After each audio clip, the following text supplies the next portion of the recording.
Assalamualaikum warahmatullahi wabarakatuh. Hai anak-anak hebat semuanya, bertemu lagi dengan Bu Arfi dalam pembelajaran Pendidikan Pancasila dan Kewarganegaraan kelas 9 di semester yang kedua. Nah, apa kabar kalian hari ini? Bu Arfi harapkan kalian selalu dalam keadaan sehat, semangat, dan berbahagia. Nah anak-anakku, hari ini kita akan bersama-sama belajar bab yang baru. Hari ini kita akan belajar bela negara dalam konteks Negara Kesatuan Republik Indonesia. Sudah siapkah kalian untuk belajar hari ini? Bagus sekali. Oke, kalau kalian sudah siap, maka kita mulai pelajaran hari ini dengan membaca basmalah bersama-sama. Bismillahirrahmanirrahim. Semoga dengan membaca basmalah ini, kegiatan kita dalam pembelajaran satu hari ini dipermudah oleh Allah dan ilmunya bisa kita terima dengan baik.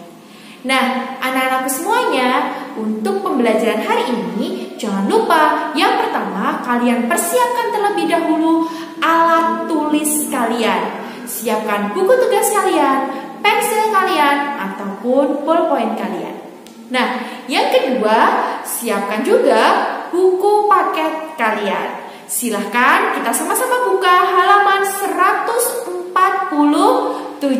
Silahkan dibuka halaman 147 dan kita mulai baca tentang bab bela negara dalam konteks Negara Kesatuan Republik Indonesia. Sudah dibuka semuanya? Bagus sekali. Yang ketiga, jangan lupa juga kalian persiapkan gawai kalian. Bisa laptop ataupun handphone kalian. Tapi pastikan kuota internet kalian sudah terisi dan lancar untuk digunakan. Nah, sudah tidak sabar kalian hari ini untuk belajar? Oke. Nah, Bu Arfi mulai hari ini menjelaskan dulu tujuan pembelajaran yang ingin kita capai dalam video pembelajaran kali ini. Nah, besar harapan Bu Arfi, kalian mampu menjelaskan perjuangan bangsa Indonesia demi membela negara.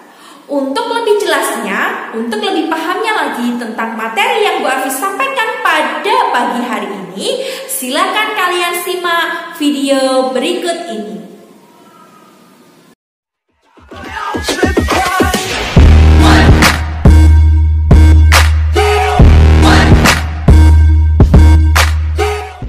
Sebelum Indonesia merdeka, secara singkat, Indonesia dijajah dimulai dari Portugis saat pertama tiba di Malaka pada tahun 1509. Di saat itu Portugis menguasai Malaka berhasil pada 10 Agustus 1511 dalam pimpinan Afonso de Albuquerque. Setelah menguasai area Malaka, penjelajahan Portugis yang ingin menguasai Indonesia ke Ternate dan Madura. Untuk bangsa Indonesia melakukan berbagai perlawanan terhadap Portugis.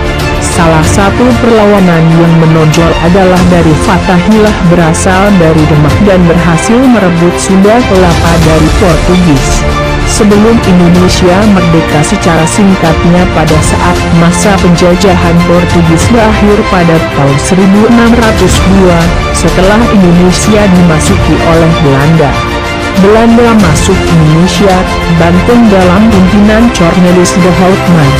Pada saat itu Belanda berkeinginan membentuk VOC yang menguasai rempah-rempahan Indonesia pada tahun 1602. Karena pasar dikuasai oleh Tionghoa dan Inggris, kantor VOC berpindah ke Sulawesi Selatan. Di Sulawesi Selatan sendiri, VOC mengalami dapat perlawanan menjadi dari Sultan Hasanuddin. Berbagai perjanjian dibuatnya, salah satunya adalah perjanjian Dongaya. Akan tetapi Sultan Hasanuddin pun melanggar perjanjiannya dengan Belanda.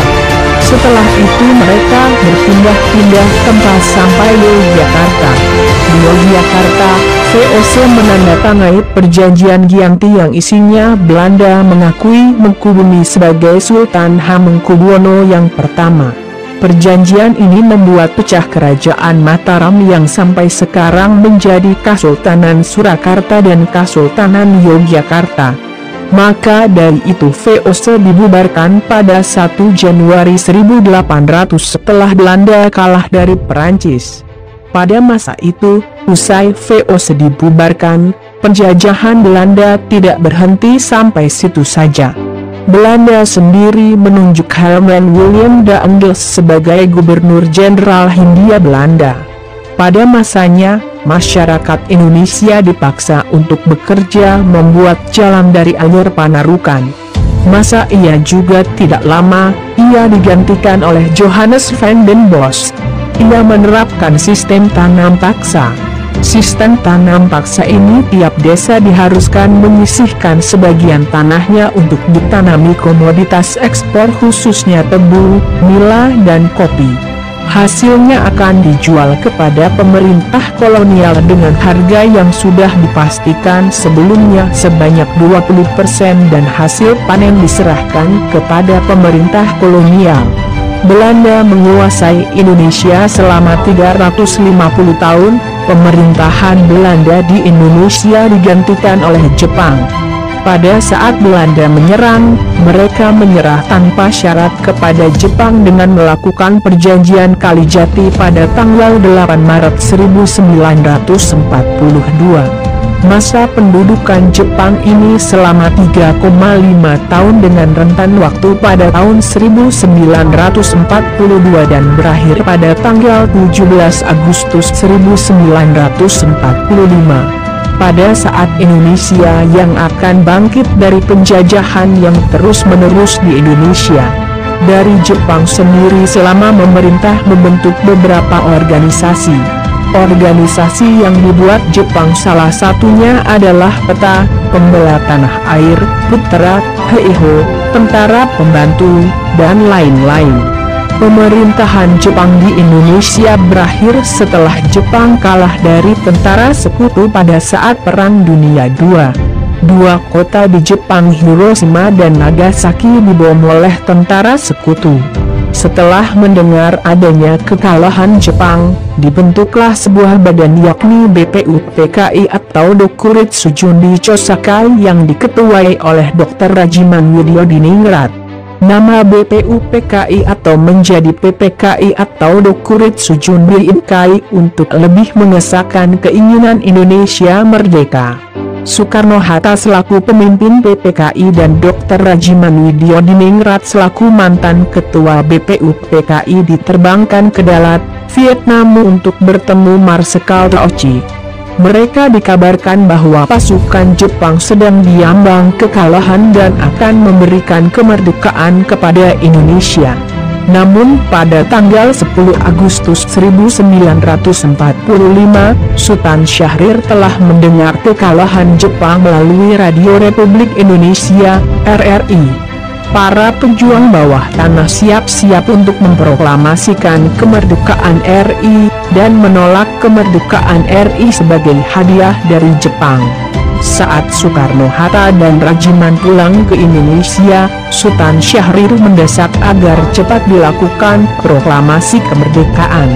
Soekarno belum yakin Jepang telah menyerah, dan Hatta menjelaskan bahwa Syahrir tidak berhak memproklamasikan karena akan menjadi bagian penting hak PPKI. Setelah mendengar kekalahan Jepang pada tanggal 14 Agustus 1945, golongan muda mendesak agar golongan tua cepat melakukan proklamasi kemerdekaan. Namun, golongan tua tidak ingin terburu-buru, mereka tidak mau pertumpahan darah di Indonesia terjadi. Soekarno-Hatta dan Ajemat Subarjo mendatangi rumah Laksamana Maada membicarakan tentang kemerdekaan RI pagi hari sekitar jam pukul 10 pagi tepat pada 16 Agustus 1945. Soekarno tidak muncul jadi tidak bisa dilaksanakan proklamasi. Peserta rapat sendiri tidak tahu atas terjadinya peristiwa yang menimpa mereka, yaitu peristiwa Rengas Dengklok adalah peristiwa penculikan terhadap Soekarno dan Hatta oleh golongan muda untuk mempercepat pelaksanaan proklamasi. Setelah kembali ke Jakarta sepulangnya dari Rengas Dengklok, Soekarno dan Hatta menyusun teks proklamasi di rumah Laksamana Maeda yang dibantu oleh Aceh Mat Subarjo dan disaksikan oleh Soekarni, B.M. Diah, Sudiro dan Sayuti Melik. Setelah konsep selesai, Sayuti Melik mengetik naskah tersebut. Teks tersebut akhirnya dibacakan pada hari Jumat tanggal 17 Agustus 1945. Pada awalnya pembacaan proklamasi akan dilakukan di lapangan Ikada, namun berhubung alasan keamanan dipindahkan ke Jalan Pegangsaan Timur 56, kediaman Soekarno. Setelah Indonesia merdeka tanggal 18 Agustus 1945, anggota PPKI atau Panitia Persiapan Kemerdekaan Indonesia mengambil keputusan mengesahkan dan menetapkan Undang-Undang Dasar UUD sebagai dasar negara Republik Indonesia yang masyarakat kenal sebagai UUD 45. Lalu terbentuklah Pemerintahan Negara Kesatuan Indonesia berbentuk Republik NKRI dengan kedaulatan di tangan rakyat yang dilakukan sepenuhnya oleh Majelis Permusyawaratan Rakyat atau MPR. Setelah itu Soekarno dan Hatta terpilih sebagai Presiden dan Wakil Presiden Indonesia yang pertama kalinya. Diusul dari Otto Iskandar-Dinata dan persetujuan dari PPKI. Indonesia memiliki wilayah yang bisa dibilang luas, transportasi dan komunikasi sekitar tahun 1945 masih sangat terbatas. Larangan dan hambatan untuk menyebarkan berita proklamasi oleh pasukan Jepang di Indonesia merupakan faktor yang menyebabkan berita proklamasi mengalami keterlambatan di berbagai daerah. Penyebaran proklamasi kemerdekaan pada 17 Agustus 1945 dilakukan secara cepat dan menyebar secara luas. Pada saat itu juga teks proklamasi telah sampai di tangan kepala bagian radio dari kantor JOMI atau kantor berita antara. Baru 2 kali Evolution menyiarkan, tiba-tiba masuk orang Jepang ke ruangan radio tersebut pada saat diumumkan dan marah karena telah mengetahui berita proklamasi telah tersiar keluar. Akibat penyiaran tersebut, pimpinan tentara Jepang di Jawa memerintahkan untuk harus ralat berita dan menyatakan sebagai adanya kekeliruan. Pada tanggal 20 Agustus 1945 pemancar tersebut disegel Jepang, para pegawainya pun dilarang masuk. Namun sekalipun pemancar pada kantor DOI disegel, para pemuda bersama Yusuf Ronodipuro yaitu seorang pembaca berita di radio JOMI membuat pemancar baru dengan bantuan teknisi radio. Mereka mendirikan pemancar baru di Menteng 31. Dari sinilah selanjutnya berita proklamasi kemerdekaan disiarkan secara luas. Selain lewat radio, yang dilakukan para pemuda dalam menyebarkan berita proklamasi juga dilakukan melalui media pers dan surat selebaran. Hampir seluruh koran harian di Jawa yang penerbitannya tanggal 20 Agustus 1945 memuat berita proklamasi kemerdekaan dan UUD 1945. Koran yang pertama kali memuat berita proklamasi adalah harian Suara Asia yang berada di Surabaya. Proklamasi kemerdekaan juga disebarluaskan kepada rakyat Indonesia melalui pemasangan plakat, poster, maupun coretan pada dinding tembok dengan tulisan dalam bahasa Indonesia adalah "Hormatilah Konstitusi Kami tanggal 17 Agustus". Usaha tersebut tidak sia-sia, pada akhirnya berita proklamasi kemerdekaan Indonesia dapat tersebar luas di berbagai wilayah Indonesia dan sampai ke luar negeri. Selain melalui media massa, berita proklamasi juga disebarkan oleh para utusan daerah secara langsung pelosok negeri yang menghadiri sidang PPKI.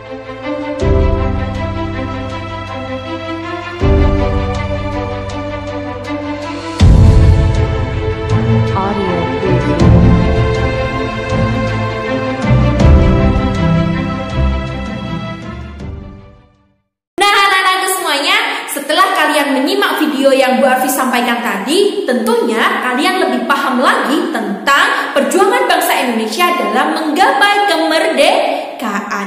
Nah, bela negara yang dilakukan oleh setiap warga negara merupakan hak dan kewajiban. Nah, selain menjadi kewajiban, juga merupakan kehormatan bagi setiap warga negara yang dilaksanakan dengan penuh kesadaran, dengan penuh tanggung jawab, dan sikap rela berkorban dalam pengabdian untuk bangsa dan negaranya. Oke, pasti kalian sudah lebih paham lagi. Nah, Bu Arfi sudah tampilkan di layar kalian tentang perjuangan bangsa Indonesia. Di sini Bu Arfi rangkum menjadi 5 masa. Yang pertama ada masa penjajahan Belanda, yang kedua masa penjajahan Jepang, yang ketiga masa persiapan kemerdekaan, yang keempat masa mempertahankan kemerdekaan, dan yang kelima masa mengisi kemerdekaan. Silakan kalian tuliskan deskripsi setiap masa di kolom sebelah kiri. Di kolom sebelah kanan sudah Bu Arfi tuliskan perjuangan bangsa Indonesia. Nah, kalian isi di situ deskripsi, tuliskan hal-hal pentingnya saja. Misalnya masa penjajahan Belanda berlangsung pada tahun berapa sampai dengan tahun berapa. Kemudian hal-hal penting apa saja yang terjadi pada masa penjajahan Belanda. Terus kemudian tokoh-tokohnya siapa. Terus kemudian apa yang dialami oleh rakyat Indonesia. Nah, sampai dengan masa mengisi kemerdekaan. Masa mengisi kemerdekaan merupakan masa yang kalian alami saat ini. Apa yang kalian lakukan untuk upaya bela negara. Nah, apabila kalian mengalami kesulitan, jangan ragu, silahkan tanya ke Bu Arfi melalui WhatsApp pribadi, ataupun kalian bisa komen di @modo kelas kalian masing-masing. Nah, setelah kalian selesai melaksanakan tugas kalian, jangan lupa kalian foto dan segera upload di kelas @modo kalian. Nah, untuk pembelajaran hari ini Bu Arfi cukupkan. Kita akhiri dengan membaca hamdalah bersama-sama. Alhamdulillahirobbilalamin.